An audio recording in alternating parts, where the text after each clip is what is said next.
Happy Mother's Day sa lahat, guys. Luto tayo ng chicken.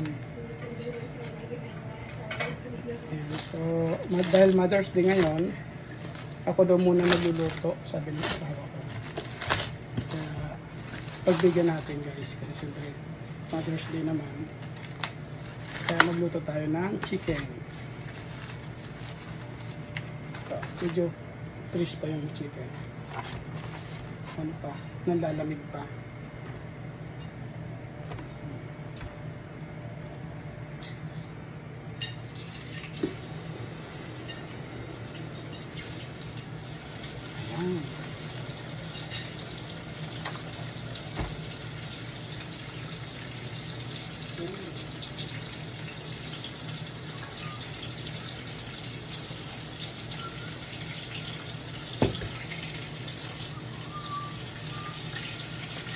Ayan.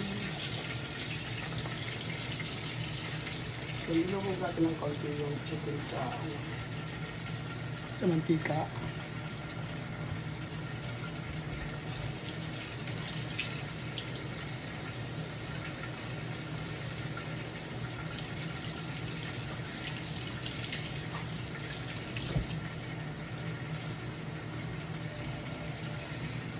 Ayan, guys.